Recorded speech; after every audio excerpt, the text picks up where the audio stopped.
우리가 어제 받은 말씀대로 아무것도 염려하지 말고 오직 기도와 간구로 우리 구할 것을 하나님께 감사함으로 아뢰기를 마음에 작정하시기를 원합니다. 하나님의 말씀은 순종을 그 전제로 합니다. 하나님의 말씀에 따라 순종하게 됐을 때 하나님의 평강이 우리의 마음과 생각을 지키는 것을 그 말씀의 약속대로 경험하게 될 줄 믿습니다. 오늘부터 그렇게 하리라 마음에 결심하고 그 말씀이 우리의 삶 가운데 실천되어지고 실현되어지는 귀한 일들이 우리에게 있기를 원합니다. 오늘 우리가 함께 살펴볼 말씀은 오늘을 살아가는 우리의 인생들에게 주시는 하나님께서 주시는 세 가지 소망, 기대, 위로와 같은 것들입니다. 저는 오늘날 이 땅을 살아가는 그리스도인들의 삶을 한마디로 말하려고 하면 한마디로 말할 수는 없겠죠. 그게 많은 기쁨과 또 감격이 있는 삶이긴 하지만 오늘을 살아가는 그리스도인의 삶을 한마디로 말하면 탄식이라는 생각이 듭니다. 탄식할 수밖에 없는 일들이 우리 가운데 너무 많습니다. 하나님의 말씀대로 살아갈 수 없는 우리 자신을 볼 때 탄식하는 일들이 있게 되고 또 우리에게 일어나는 여러 가지 어려운 일들을 만나게 됐을 때 탄식할 수밖에 없고 우리 주변에 일어나는 많은 일들을 볼 때도 그리스도인으로서 탄식할 수밖에 없는 일들이 우리 가운데 얼마나 많은지 모릅니다.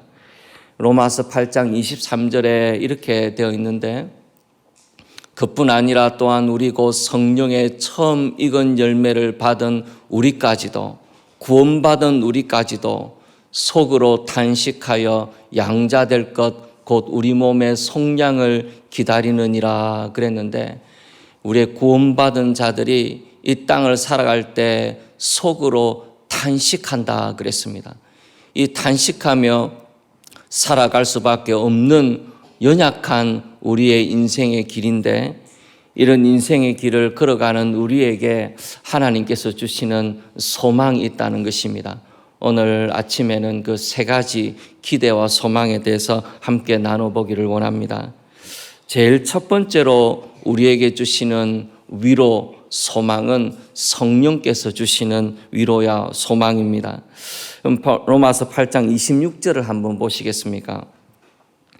이와 같이 성령도 우리 연약함을 도우시나니 우리는 마땅히 기도할 바를 알지 못하나 오직 성령이 말할 수 없는 탄식으로 우리를 위하여 친히 간구하시느니라. 우리에게 많은 탄식이 있는데 그런 인생을 살아갈 수밖에 없는 연약함이 우리에게 있는데 그런 인생을 살아가는 우리에게 하나님이 주시는 위로가 있다면 성령의 탄식이라는 것입니다. 우리 성령께서도 우리를 위하여 탄식하며 기도해 주시는데 말할 수 없는 탄식이라 그랬습니다. 이것은 말로 형언할 수 없는 탄식입니다. 그 탄식의 깊이와 우리의 마음을 아시는 성령 하나님의 역사가 너무나 기이해서 도저히 우리 말로는 표현할 수 없는, 우리의 말로는 옮길 수 없는 성령 하나님의 탄식이 있다는 것입니다. 그 탄식은 우리를 위하여 간구하시는 것으로 로마서 8장 26절을 보십시오. 그 탄식은 절망의 탄식이 아니고 우리를 위하여 친히 간구하시느니라. 우리를 향한 간구로 이어지는 성령 하나님의 탄식이 있다는 것입니다. 우리가 구속받은 우리가 탄식하는 것보다 훨씬 더 깊이 성령 하나님께서 탄식하시고 우리를 위하여 친히 간구하시는 것이 있다는 것입니다. 이 탄식에 대해서 뭐라고 이야기하냐면 우리 연약함을 도우시나니 그랬습니다. 8장 26절을 다시 한번 보여주십시오. 우리 연약함을 도우신다 그랬는데 이 도운다는 표현은 적하고 전쟁을 치르고 있는데 저 앞에서 나를 돕는 원군이 달려오는 것을 보여주는 그런 장면입니다. 결정적인 도움을 주신다는 것입니다. 탄식하시면서 우리를 위하여 기도하시고 그리고 우리의 연약함을 도와주신다. 탄식하는 우리의 연약함을 도와주시는데 그 도움을 이렇게 이야기합니다. 우리는 마땅히 기도할 바를 알지 못하나.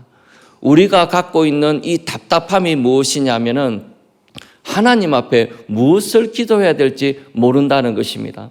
아니 목사님, 나 기도할 것 있습니다. 기도할 제목이 있습니다. 무엇을 기도해야 될지 압니다. 그렇게 말씀하실지 몰라요. 그러나 사실은 우리는 기도할 바를 알지 못합니다. 여러분, 이 고난이 피해갈 수 있도록, 이 고난이 없어지도록 기도해야 하는 것인지, 이 고난을 견딜 수 있는 힘을 달라고 기도해야 하는 것인지 우리가 사실은 알 수가 없습니다. 그래서 우리는 많은 고난의 현장 가운데 무엇을 기도해야 할지, 진짜로 내가 하나님 앞에 기도해야 될 것이 무엇인지, 지금 내가 답답한 상황이 여러 가지가 있지만은 진짜로 내가 뭘 기도해야 될지 모른다는 그 답답함이 우리의 연약함 중에 하나인 것입니다. 그래서 성령 하나님께서 우리의 연약함을 도우셔서 말할 수 없는 탄식으로 우리 가운데 함께 탄식해 주시면서 우리를 위하여 기도해 주신다는 것입니다. 성령 하나님이 말할 수 없는 탄식으로 기도해 주시는 것이 있다는 것입니다. 우리의 인생을 향한 탄식하며 살아갈 수밖에 없는 우리 인생을 향하여서 성령 하나님께서 기도해 주시는 이 놀라운 중보기도의 역사가 우리 가운데 있다는 것입니다. 그래서 우리가 낙심하지 아니하고 하나님 앞에 살아갈 수 있도록 성령 하나님께서 기도해 주십니다. 그 탄식에 대해서 말씀하시는 것이 있는데 로마서 8장 25절을 한번 보시면 좋겠습니다. 26절을 같이 다시 한번 보시면 좋겠습니다. 이와 같이 성령도 우리의 연약함을 도우시나니 우리는 마땅히 기도할 바를 알지 못하나 오직 성령이 말할 수 없는 탄식으로 우리를 위하여 친히 간구하시느니라. 27절에 마음을 살피시는 이가 성령의 생각을 아시나니 이는 성령이 하나님의 뜻대로 성도를 위하여 간구하심이니라. 성령 하나님께서 말할 수 없는 탄식으로 우리를 위하여 간구해 주시는데 그 간구해 주시는 내용은 정말 우리를 향하신 하나님의 뜻대로, 하나님의 뜻이 무엇인지 너무 잘 아시니까 하나님의 뜻대로 우리를 위하여 기도해 주고 계신다는 것입니다. 그래서 이런 성령의 기도가 탄식하며 살아가는 이 땅을 살아가는 우리에게 있음을 알고 소망 가운데 살아가도록 하나님께서 우리에게 말씀해 주시는 것입니다. 오늘 아침에도 기도 시간이 되었으면 무엇을 기도해야 될지 알지 못하고 기도의 입술이 열리지도 아니하는 우리를 위하여 성령 하나님께서 간구해 주시는 것이 있음을 알고 기도가 잘 안 될 때는 그냥 잠잠히 있어 보는 것도 참 좋아요. 우리 하나님께서 우리를 도와주실 것입니다. 무엇을 기도해야 될 것인지 가르쳐 주시고 우리를 향하신 성령 하나님의 중보기도가 있는 줄 알고 우리 하나님 앞에 소망 가운데 나아가시기를 원합니다. 두 번째로 우리에게 주시는 위로가 무엇이냐면 하나님의 섭리가 주는 위로와 소망이 있습니다. 8장 28절 너무나 유명한 구절이죠. 우리 같이 한번 보겠습니다. 우리가 알거니와 하나님을 사랑하는 자 곧 그의 뜻대로 부르심을 입은 자들에게는 모든 것이 합력하여 선을 이루느니라. 얼마나 담대하게 사도 바울이 우리에게 선포하고 있느냐면은 모든 것이 합력하여 선을 이룬다 그랬습니다. 이 모든 것이라는 것에는 우리의 죄와 연약함도 포함되어 있습니다. 우리의 죄와 연약함까지도 하나님께서 합력하여 선을 이루어 가도록 하나님이 역사하고 계신다는 것입니다. 하나님의 섭리가 우리 가운데 있다는 것입니다. 때로는 넘어지기도 하고 때로는 고난 가운데 있고 때로는 뜻대로 되지 않는 그 모든 일들을 통하여서 하나님께서 선을 이루어 가시는 하나님의 섭리 가운데 우리가 있다는 것입니다. 누구도 그 섭리를 피해갈 수 없고 누구도 그 섭리 바깥에 있는 사람이 없다는 것입니다. 그래서 하나님의 섭리가 우리 가운데 있는데 어떤 사람에게 그런 섭리가 있느냐? 하나님을 사랑하는 자, 곧 그의 뜻대로 부르심을 입은 자들에게, 하나님을 사랑하면서 이 땅을 살아가는 우리에게는 모든 것이 합력하여 선을 이루어 가시는 하나님의 역사가 우리 가운데 있다는 것입니다. 이 하나님의 역사가 선을 이루어 간다 그랬는데 이 선이 무엇인가? 이 선이라는 것은 잘 되는 것을 말하는 것이 아닙니다. 선이라는 것이 결국은 잘 된다, 그걸 말하는 것이 아니에요. 여러분, 요셉이 노예로 팔려갔지 않습니까? 노예로 팔려갔었지만 결국은 애굽의 총리가 됐지 않습니까? 그거 봐라, 합력하여 선을 이룬다, 잘 된다, 그렇게 말할 수 있지만은 여기서 선을 이룬다라는 구절은 막연히 잘 된다는 것을 말하는 것이 아니고, 여러분 29절을 한번 보십시오. 29절에 보면은 하나님이 미리 아신 자들을 또한 그 아들의 형상을 본받게 하기 위하여 그랬습니다. 그 아들의 형상을 본받게 하게 되는 것, 그것이 선을 이루어 가시는 것의 내용입니다. 그 아들의 형상을 본받게 하는 것이 목적이었기 때문에 하나님께서 그 목적을 이루어 가시는 것입니다. 요셉으로 다시 돌아가 보면 요셉이 애굽의 총리가 되었다, 그것이 사실은 애굽 인생의 목적이 아니죠. 그 요셉 인생의 목적이 아닙니다. 그 요셉을 통하여서 이스라엘 백성들이 양식을 구하면서 살아갈 수 있게 하는 것, 그것도 하나님이 뜻하시는 선 가운데 하나였습니다. 하나님의 뜻이 이루어지는 도구로 쓰임받은 것이죠. 그런데 요셉의 인생의 클라이막스는 총리가 된 것이 아니고, 총리가 된 요셉이 자기의 형들을 용서하는 대목이 나옵니다.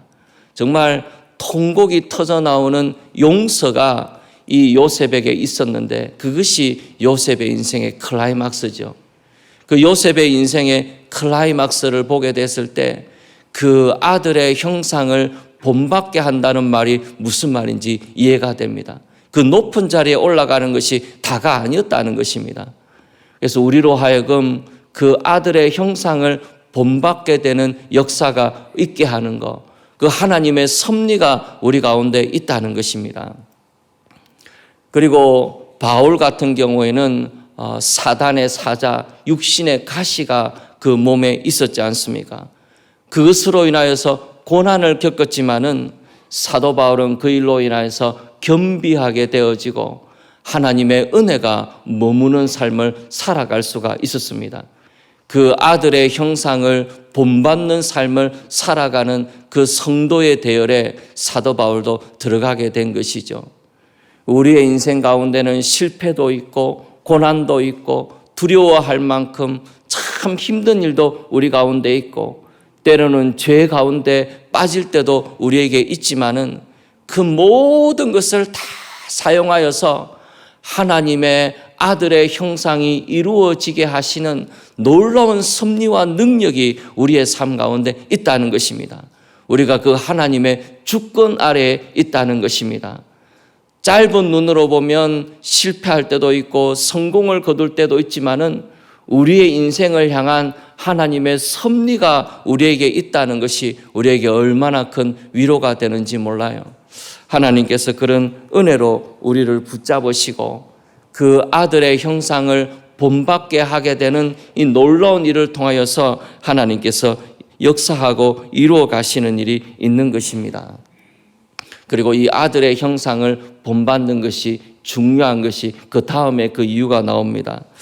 여러분 로마서 8장 30절을 한번 같이 보시면 좋겠습니다. 세 번째 우리에게 주시는 위로가 소망인데 그것은 우리 인생을 향한 궁극적인 계획입니다. 하나님이 우리 인생을 갖고 계신 큰 그림을 우리에게 보여주시는데 기가 막히죠. 8장 30절을 한번 보십시오. 3절에 보시면 또 미리 정하신 그들을 또한 부르시고 부르신 그들을 또한 의롭다 하시고 의롭다 하신 그들을 또한 영화롭게 하셨느니라. 우리 인생을 향한 궁극적인 계획이 여기 나오는데 미리 정하셨다 그랬습니다. 미리 정하셨다 그런 것은 우리를 미리 아셨다는 것인데 이것은 미리 사랑하셨다는 것입니다. 우리가 어떤 인생을 살아갈지 하나님은 아시지만은 그 하나님께서 그럼에도 불구하고 우리를 사랑하셨다는 것입니다.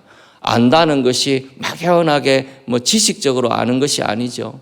우리를 깊이 사랑하셨다는 것입니다. 미리 우리를 먼저 사랑하시고 그리고 그 다음에 보시면 8장 20절에 30절에 보시면 그들을 또한 부르셨다 그랬습니다. 때가 되어서 복음으로 우리를 부르십니다.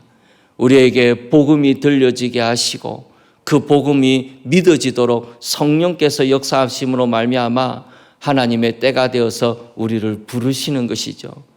복음에 응답한다는 것이 얼마나 놀라운 일인지 모릅니다. 하나님께서 우리를 그렇게 부르셨습니다. 그리고 부르신 그들을 또한 의롭다 하셨습니다. 그리고 의롭다 하신 이들을 맨 마지막에 보면 영화롭게 하셨느니라. 그래서 이걸 성경에서는 골든 체인이라 그렇게 부릅니다. 하나님께서 부르시고 또 의롭다 하시고 영화롭게 하시는 이것을 가리켜서 골든 체인이라 그렇게 불러요. 근데 하나님께서 우리를 미리 사랑하시고 또 때가 되어서 우리를 부르시고 부르신 그 우리를 의롭다 하시고 그 다음에 하나님께서 마지막으로 우리를 갖고 계신 계획은 영화롭게 하시는 것입니다. 이 영화롭게 하시는 것은 예수 그리스도의 영광을 나누어 가지는 것을 말해요. 우리의 맨 마지막은 어디냐면은 예수 그리스도께서 가지신 그 놀라운 영광을 함께 나누어 가지는 자들로 서게 해주시는 것, 그것이 우리 인생을 향하여 갖고 계신 하나님의 놀라운 계획입니다. 그래서 이 영화롭게 하신다라는 단어의 시제가 과거형이에요. 미래형이 아니고 이미 이루어진 것처럼 우리를 향하여 다 갖고 계시는 하나님의 계획으로 볼 때는 이미 이루어진 것처럼 보시기 때문에 이 시제가 미래형으로 되어 있지 않습니다. 그래서 얼마나 놀라운 계획을 우리 하나님이 갖고 계신지 몰라요. 탄식하며 살아갈 수밖에 없는 우리 인생을 향하여 성령께서 말할 수 없는 탄식으로 우리를 위하여 강구해 주시는 것이 있다는 것입니다. 우리가 무엇이기에, 우리와 같은 사람이 무엇이기에 성령께서 이와 같이 탄식해 주십니까? 우리를 위해서 기도해 주십니까? 모든 것이 합력하여 선을 이루어 가시는 하나님의 섭리 가운데, 그 강력한 섭리 가운데 살아가게 하시는 하나님의 은혜와 도우심이 우리에게 있다는 것입니다. 그리고 맨 마지막에 영화롭게 하시는 하나님의 계획 가운데 우리가 서 있습니다. 우리에게 주시는 하나님의 위로입니다. 우리가 위로 가운데 살아가면서 마음의 평강을 누리고 살게 되기를 원합니다. 세상의 어떤 것보다도 크고 강하신 하나님의 섭리와 계획이, 그 기도가 우리 가운데 있는 줄 알고 소망 가운데 이 땅을 살아가고, 이 땅을 살아가면서도 하나님의 평강을 마음껏 누리며 살게 되기를 소원합니다. 오늘 아침에 기도할 때도 우리에게 이 소망이 넘치고 이 은혜가 넘쳐서 하나님 앞에 나아가는 복된 시간들이 우리 모두에게 있기를 소원합니다.